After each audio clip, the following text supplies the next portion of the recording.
What's up, ladies, gents, and everyone in between? Shoebooty Sports coming at you Tuesday evening. I'm Graham Powell on this screen. That's Bradley on the other. Say what's popping, Bradley. What is happening? A couple of things here and there. Nothing too big going on in the sports world, to my knowledge, anyway. A lot of not free agent signings. Well, some free agent signings. There was the MLB trade deadline, which was yesterday, I believe. Saw some big contracts handed out in the NFL today. We'll talk about some of those or all of those and then some, but or then some. But till we get going, let's give a quick shout out to our sponsor. Shoebooty Sports is presented by Rhino Races. Rhino Races is a virtual race series that offers 5 different races: a 5K, 10K, half marathon, a marathon, and the one of a kind Rhino Ultra. You can sign up for one or all five of their races at rhinoraces.com. Run your race at your convenience, track it with your fitness app of choice. Screenshot your results as proof of completion. Submit that screenshot to rhinoraces.com under the submit results section. Once your results are verified by Rhino Races staff, your award will be shipped to you by mail. Also, check out their gear section while you're there for t shirts, wristbands, decals, and more. That's rhinoraces.com. Rhino Races is the premier virtual running series. You can find us, Shoebooty Sports, on Spotify and Apple Podcasts. Subscribe to the YouTube channel. Follow us on X at Shoebooty Sports. Or what do we want to lead the show off with today? Any I don't take? know, the fact that we're both rocking two new hats at the same time. Yes. I tried to pull something up on my phone, and it's this new calendar that Michelle and I have linked together. And well, I wasn't trying to pull that up; it just got in the way of me selecting something. I was like, I don't have as I mean, I do have a virtual meeting right now with you, but that was intended for not me. But anyway, yes, we're both rocking new hats. I didn't know if yours was new or not. I wanted to say I'd seen that hat before, but apparently I haven't. So tell me about your hat. It's a hat. You can't really tell because of the crappy light in my hotel room, but it's I don't know, it's a weird, like very light blue, almost white color. So it looks like it should almost glow in the dark. It's almost a green, if that makes sense. It It's like a doesn't. The light first bluish part green. did. Yeah. Uh, it's a good looking hat. And I yeah. would And say it was the last thing I needed when I went to the golf shop the other day. And it's just been a while since I bought a hat, so I bought a hat.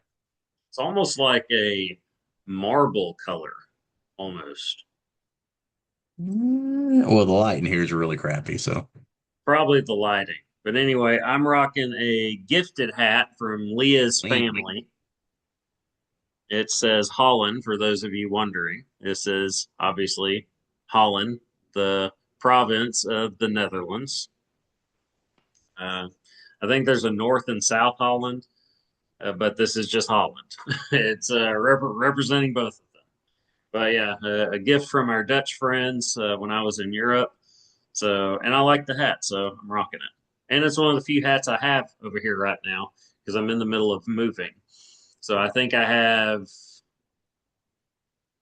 three hats here right now. That's it. The Man, rest are slim pickings.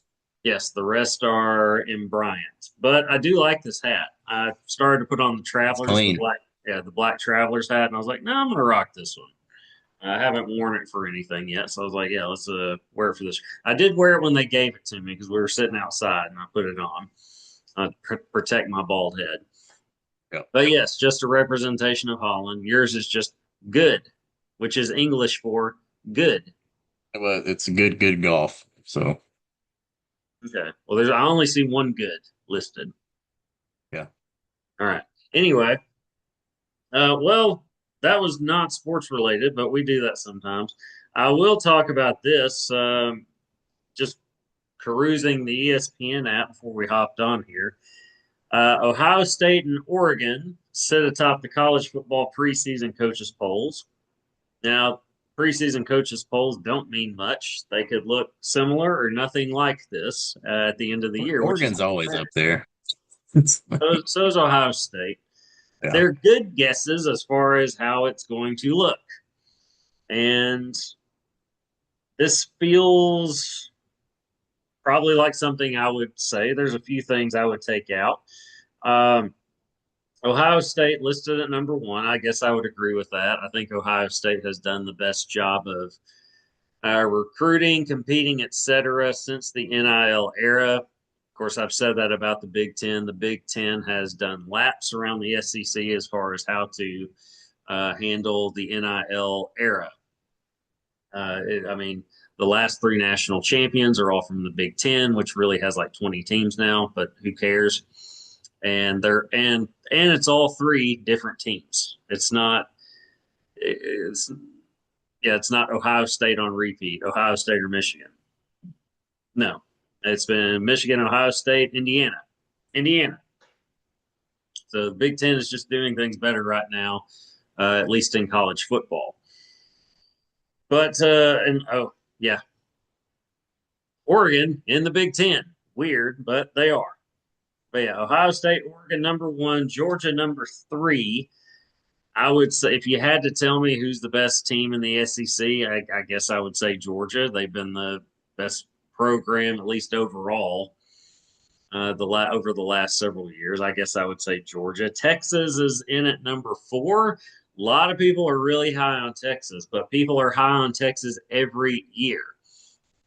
But I believe in this Texas team more than I did any of those other teams. I didn't watch a lot of Texas at the end of the year, but apparently Arch started to figure things out and get it together. He was not impressive in the games that I saw him early last season, but he started to figure some things out. Texas started to be a pretty good team. I guess I would agree with Texas being in that number four spot. Number five, Notre Dame makes sense. Indiana, number six, even though they got 14 votes to be the number one team in the country, which I wouldn't vote them number one, just because Fernando's gone. He's with the Raiders now, but it's Signetti. I definitely believe in Signetti. I I'm an Indiana football fan because of Signetti, and I liked Mendoza and just the way that they play. I'm a big fan of them. I hope they do good things. Just as a fan of football and just the type of football and coaching I like. It's hard unless you're like a different school, unless you're like a fan of a different school in the Big Ten. I don't know how you could not be a big fan of Indiana. Miami number seven, Texas A&M number eight, Oklahoma nine, Ole Miss at number 10. And I guess Trinidad Chambliss being back has something to do with that. I Yeah, I would think don't. so. I don't agree with that. I don't think they're the 10th best team in the country. What say you? Uh, no, I mean they won't have the team that they had last year. Last year they did, yeah, they did way more without Kiffin than I thought they would. Uh, Damn near about went to the national championship game. Um, but the poll I'm looking at has them ranked 11th. Um, but yeah, I don't see them having another year like last year. Um, we'll see how this head coach does with just him for the whole year. Maybe I don't know. You think they can finish in the top 25? Probably, like top anywhere between 20 and 25. All right, here's the thing. Going back to what you said about them doing fine or doing well without Kiffin.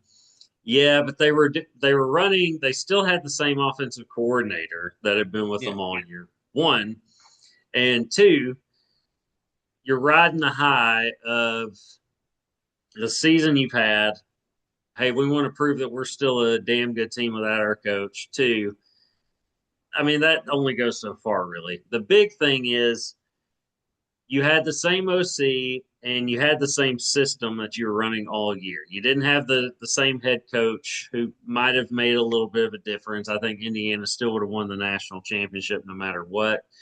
Uh, I don't know that Ole Miss wins that game even with Kiffin there. Point yeah, is, uh, you need you need Lane Kiffin in order to repeat that kind of success. You're not going to have that. I think this is an 8-win team at best, and I think they're only going to traject downward. That that team isn't here to stay because the coach hasn't stayed. yeah. So this is an 8-win team at best this year, and they'll steadily just get further and further back toward the Ole Miss that we used to know, which is essentially mediocrity, second tier team at best in the SEC. Which not it's not a knock, it's what it is. Arkansas used to be a second tier program. Now they're at the bottom of the barrel. We wish we were back to being a second tier program. I would love to be an 8 win team in the SEC. I've just accepted that Arkansas is a basketball school now. It's what it is. Yeah. When Ryan Silverfield got hired, I'm not even going to say I was disappointed. I can't even think of the word right now. I guess I expected it. I expected something like that. I knew they weren't going to get a big name coach. Who would want to take that job right now? Even with the supposed NIL money that's coming in, although it's not coming from Walmart like people think. Sam Walton went to the University of Missouri, but also he died in, I think, 1992. Yeah, the Waltons aren't giving their money to the University of Arkansas. They're giving it to their business and business partners, etc. That's makes sense. What I'd do if I were them. John Tyson is where a lot of that money is coming from, but a lot of that's gone to the basketball program. Apparently, there's money coming in for Arkansas, but they're not in the top 25, so we're not going to talk about that. I just assume it's going to be a 4 win season at best for the University of Arkansas. Yeah, I don't even want to think about it. I don't even want to think about it. But anyway, Alabama is behind Ole Miss. I don't agree with that. I think Alabama would beat Ole Miss.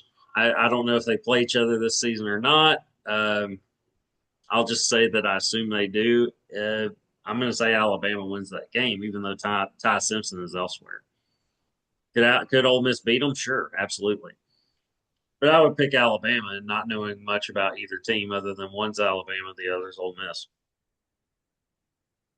And then at 12, we have Texas Tech, who's a pretty good team. Not a great team, but pretty good team. They're going to run the Big 12. They're going to go through that pretty, I'm not going to say easily, but they're going to be one of the better teams, if not the best team in the Big 12. LSU at number 13. High, low, or about where we think they should be. With the first year, I don't know, man. I almost want to say it's a little high, but they do have Kiffin, and he did all that stuff at Ole Miss. But I don't know. I expect them to be like somewhere in like the 15 to 20 range at the end of the season. This is about I where I think it's a thought little they bit would too be. high. I think it's about probably where it should be. Well, that's a lot of excitement. It's not like things used to be. I mean, it's year one. It's year one, and under Ole Lane Miss does Kiffin. not play Alabama, by the way. Okay, well, don't have to worry about that then. If they did, though, I would pick Alabama. Um, yeah, LSU 7-6 a year ago had talent. Of course, turmoil at the head coaching spot last year. You go get Lane. You can turn things around faster now than you ever could at the collegiate level because of the transfer portal, because of NIL. And what did they give him? Like 50 million dollars, something like that, to A spend lot just on players. Well, I think it was 40 million. Yeah, for a good NIL, yeah. yeah, good chunk of change. Yeah, you can turn things around faster now than you ever could in college football, but still unproven. I don't know. I don't know anything about LSU other than it's LSU. They're going to have athletes. They're going to have good coaching on offense. It's probably going to be a pretty good team. Off the top of my head, I'd say it's probably a 9 win team. Lane's going to make a difference. They were 7-6 a year ago in a down year. I think this is a 9 win team, possibly 10, but I'm going to say a 9 win team for as far as LSU. And in year one under Lane, that's probably pretty good, right? Yeah. I mean, In hmm. year one, in year one. Oh, in year one, yeah, it would be.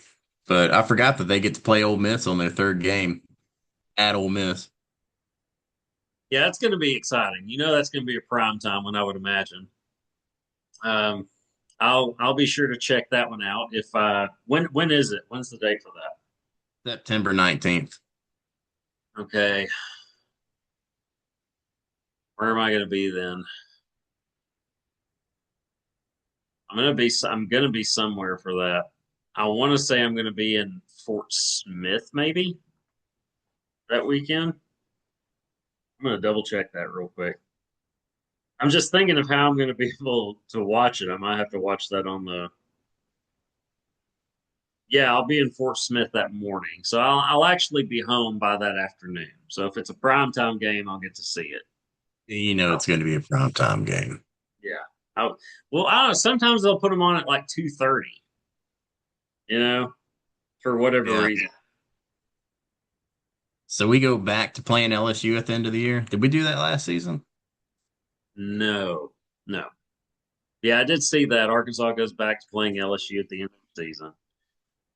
The rest of the top 25. Uh, anything to add there? I think LSU is where they should be right now in the preseason. It's unproven, but it's the lane effect. They're around where they need to be. Yeah. Yeah, that's about where I would have them. Southern Cal at 14, BYU 15, Michigan, Penn State, Tennessee at 18, Washington 19, SMU at 20. I guess Rhett Lashley is able to keep a lot of those players. I mean, it's SMU. There's rich boosters. So Hmm. if anything, SMU should thrive in this NIL era or in the era of NIL. Yeah, whenever they can do it legally, Yeah, when they you'd can think do it they'd be able. legally. Exactly. Um, let's talk about that for a second. Back when they were doing it illegally and some really good teams, was the death penalty too harsh, or was it exactly what SMU needed? Because it put that program in a bad spot for a long time.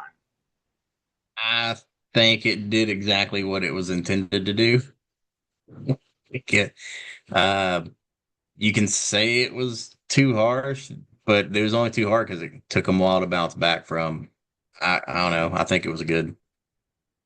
Think the crime fit the punishment. Punishment fit the crime, Yeah, sure. or I mean, it's the same thing essentially. I would guess.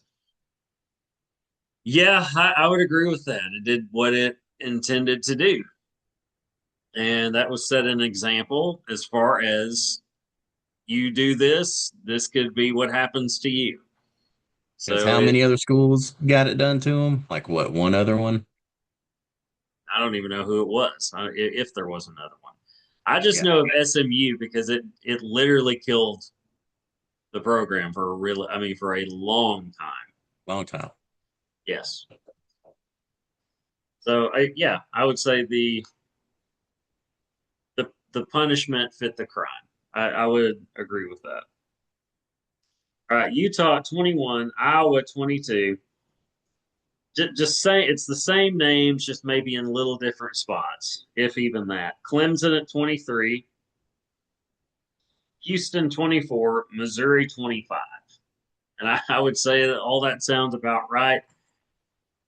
I don't know. I don't. Now Who do you Clemson see was moving 7, the most out of that group? Who like who's underranked? moving up. Yeah. Oh gosh,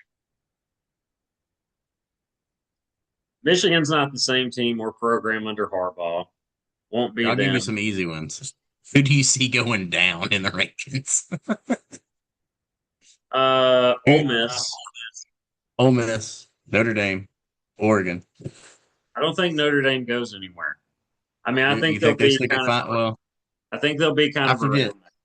I forget. They always have a pretty decent schedule. By decent, I mean pretty pretty easy. Not always, but compared to the SEC gauntlet, compared to the Big Ten gauntlet, yeah. Um, I mean, they won 10 games last year, and it's Notre Dame. And Marcus Freeman's a really good coach. He's Certainly proved that against Arkansas. No, hit me. I like Marcus Freeman. I like this Notre Dame program as it is right now. I don't think they're gonna. If they do move down, I don't think it'll be very far down. Notre Dame won't even get tested until like week 7. Yeah. Yeah, so I don't think Notre Dame's moving. That doesn't mean Yeah, they won't that's a lose one. yeah. Yeah, they'll lose one game that they're supposed to just cruise on, but I'm gonna say Penn State goes down. Penn State without James Franklin, they're they're gonna have a little bit of a wake up call. I mean, they're at 17. It's still Penn State, but I think they should probably be around the 25 or 30 range. Um, I'm gonna say Penn State could move down. I think Clemson could. I'm a little hesitant to say this, but I think they could get knocked out of the top 25. Clemson, since the NIL era has become a thing, is not the Clemson of what we're used to under Dabo Sweeney. Top tier program before NIL. Since NIL, uh, mediocre program for the most part.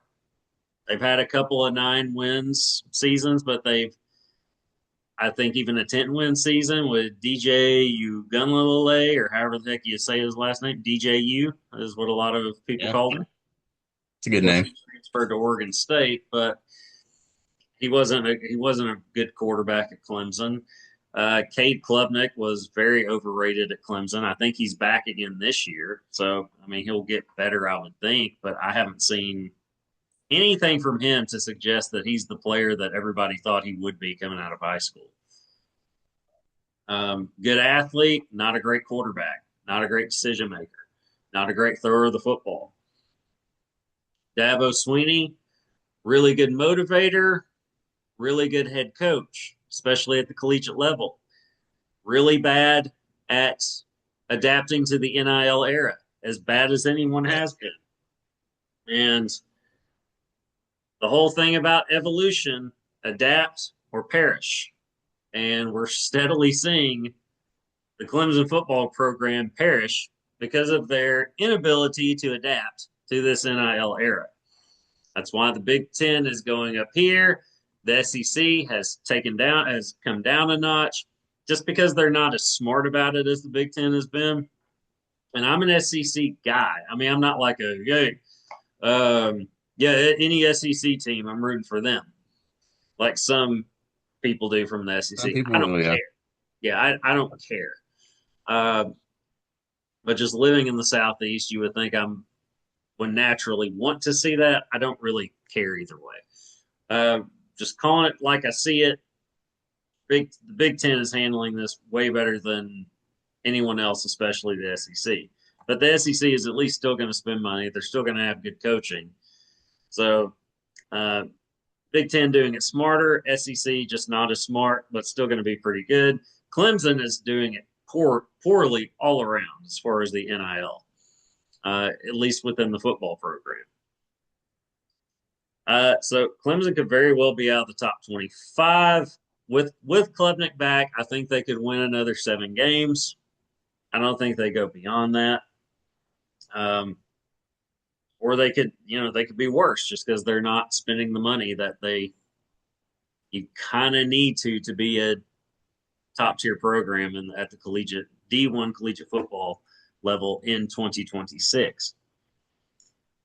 Houston could probably be higher. I don't know. Missouri is about where I would think that they would be. Yeah. I think they would, might go up to 20 maybe, but yeah, they're about where they need to be. Yeah, they're an 8-9 win team probably. I'm curious at Tennessee being 17. I don't know. It, I I've got also, I don't Tennessee know. at It just 18 on mine, but either way, yeah, they seems kind could of high be for them. higher. They could be higher. They could be right where they need to be. I don't think they're much lower than that. I I think they'll think end lower it's than that. It's possible, but I would say this is about where I would think Tennessee would be. Nothing really sticks out as far as, of course, A&M either disappoints or it seems like they always disappoint because their bar is so high. They're like, with the amount of money we spend, we should be competing for national championships, and they should have been for the amount that they were paying Jimbo Fisher, et cetera. Yeah. Um, even though Jimbo was never that good. They just had to give him that ridiculous amount of money to lure him away from Florida State. But he was never as good. He was never going to live up to that contract unless he delivered a national championship, which I didn't think he would. Um, but but Mike Elko, people like him. I mean, they did win 11 games a year ago. They're high on him there. It's possible that they. I don't know if I would say they could be higher. They could potentially be a playoff team again, but they could very well be around like the 20 to 25 range by the end of the season too. Just kind of how things go with Texas A&M seems like.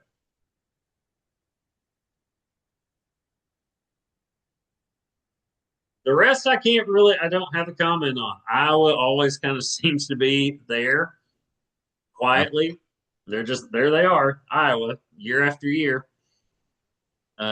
Boring offense, but solid defense usually, and they win enough games to. I mean, they won 9 games a year ago. They're quietly there. Yeah. They're tough out. The obvious one for me, I think Oklahoma is going to be pretty good. The obvious one for me, Ole Miss is too high. They're not Yeah. going to be the 10th best team by the end of the year. It's or 10th ranked. They're not the 10th best anyway, right now. But yeah, they won't be 10th ranked by the end of the year. That's You're what. just not gonna you're not just gonna go out and say that Ohio State's not gonna be number one at the end of the year. Well, I don't know if they will be or not. I mean, they probably should be. They Uh, should be, yeah. They I mean, should be it's good. year in and year out, but Yeah, I mean they spend the most money and like spending the most money while also being smart about it and getting players and being well coached with Ryan Day. Yeah, they're about where they should be, probably number one. I think Indiana will be in the mix. Um, I'm not going to say another 15-0 season. Fernando was special. That was just a special group of players, a good offense, a really good defense, tough defense. That was a hard nosed football team. Indiana, like when they played Alabama, I mean, Indiana looked like a Nick Saban in his prime at Alabama coached Alabama football team. That's what it looked like. It looked like Indiana should have been the ones wearing an Alabama jersey, if that makes sense. I mean, they pummeled the hell out of Alabama, and it's that's the Signetti effect. They took on the personality of their head coach. Alabama's more finesse now. I mean, you went and got a Pac-12 Big Ten, but you really went and got a Pac-12 coach. He's a good coach. It's just that's not Alabama football that we've grown up around. grown accustomed to. Yeah, there you go, grown accustomed to it. But yeah, that's my thoughts on it. Anything to add before we talk about something else in the Nope. 10 minutes or so we've got left? Nothing to add here on that one. Okay, well, other news: the MLB trade deadline. I paid a little bit of attention to it. I know the Phillies went and got that Luis Ariza number. He's the number one. He's number one in batting average in the National League, second baseman. Uh, Phillies went and got him. That's shifting the rotation around for the Phillies. Bryce Harper is moving back to right field. I can't remember who they're putting at first base, but I know Harper is back in right field now. which I'm sure he's not thrilled about, which I believe he's even expressed that. But he basically said, I'll move back to right field for this season only. Um, but he's on board with it at the end of the day. Bryce Harper wants to win. He wants to win a World Series. I think this puts them over the top? No, of course not. But do I think it makes them better? Absolutely. Anytime you go and add the NL leader in batting average, of course that's going to make your team better. Um, but that was the big thing as far as the MLB trade deadline goes for me. The Dodgers got even better. They added, I think, Detroit's ace or one of their top pitchers. So that rotation has only gotten more filthy. The Dodgers are the best baseball franchise. It's the best we've seen in a long time. They're they have the best players, they have the best management, and they have the best owner. I mean, they're going to spend money, they're going to do it smart, and they're going to win a lot of games. They've proven that. They're the back-to-back World Series champions, and they've stayed atop. I mean, Toronto pushed them last year, and now they're toward the bottom of the division in the AL. Yeah, it's very. I'm trying to think of the right word. I want to say cool, it's very cool what the Dodgers are doing, but I mean, it's just smart what the Dodgers are doing. I'll just say that it's smart what the Dodgers have done and continue to do to get better. The Dodgers are up here as a franchise. Everybody else way down there. That next tier, it's several steps before you get to that next tier. Toronto tried to prove us all wrong last year, but they They made pushed it them to the interesting. brink. They They made it interesting, but they yeah, did. it's still the top franchise in baseball. Can't root for them because I'm a Phillies fan, but also they're the new Yankees, and I You're just going to can't. watch them if they're on TV. Yeah. Yeah, like I can't root for them, but I am going to watch them because that's a great team. If you like baseball, if you're a fan of baseball, then you're going to want to watch the Dodgers, as do I. Makes sense. Okay, what else is going on in the sports world? I did see in the NBA, did you see who the 76ers are working a deal to acquire? I don't know if it's a Uh, I've seen it. I'm blanking on the name that I've seen associated with it. But yeah, there's been a shit ton of movement since the LeBron move has been finalized. So Kevin Love is the new veteran presence with the Philadelphia 76ers. At least they're really working to make that happen. And it's all but a okay. done deal, supposedly. I don't know if That it's was not the name that I seen, but okay. what's the name I that seen you I heard. seen I seen Kyrie getting floated around, I which which didn't make sense to me, but I have not heard that. It's I mean it's possible. or maybe they were shopping on it, seeing if it was a possibility. I guess it just wasn't.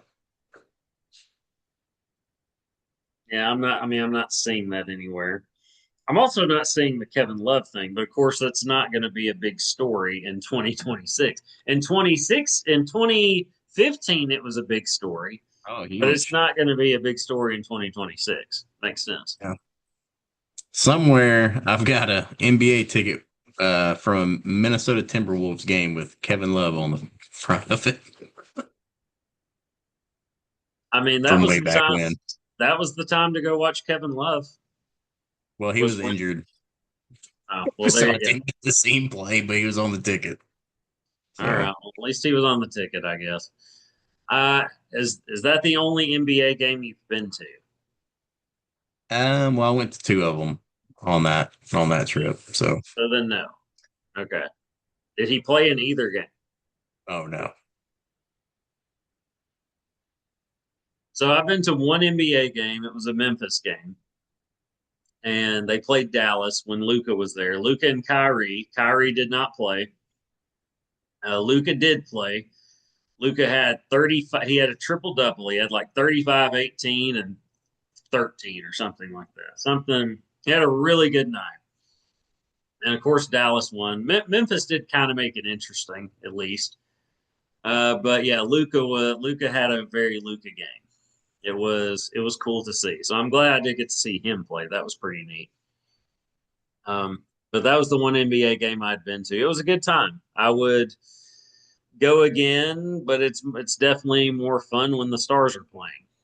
Yep. I would hate to. I was happy to be there. I didn't have to pay for the ticket. Like shout out to my uncle Wade for that. But it was very cool to see a superstar like right in front of you. It would have been a little disappointing had he not played, but he did, and it was quite the showing, quite the They performance. are literally giants out there. Yes, they are, and that's the thing. We were floor level with them. Yeah. We were near courtside. I think we were 2 or 3 rows back, but we were floor level, and even Marcus Smart, who's not a big guy at the NBA level, was a big guy, as far as tall, compared to, me, that the average Average, person. yeah, average size human being. Yeah. Yeah. And it was neat to see Derrick Rose. It wasn't prime Derrick Rose. It wasn't 2011 Derrick Rose, but it was Derrick Rose. So that was pretty neat. All right. Anything to add before we get out of here? There's probably something going on, but we've not Oh covered. yeah, the Ravens just gave Zay Flowers a boatload of money for a contract extension, so 140 million over 4 years. So I guess I good for saw, him. and I saw, is Bijan Robinson, or is it Brian Robinson? The Falcons running back. Why am I drawing a Yeah, blank? yeah, Uh, Bijan, Bijan. Bijan Robinson. Yeah, I think he just got $75 million. So for an additional extension, so good for him, man. Get paid. Get paid while you're in your prime. Makes sense. All right, well, we're out of time, so we're gonna see y'all next time. And until then, I'm Graham Powell. The Brown. Deuces, y'all. Peace.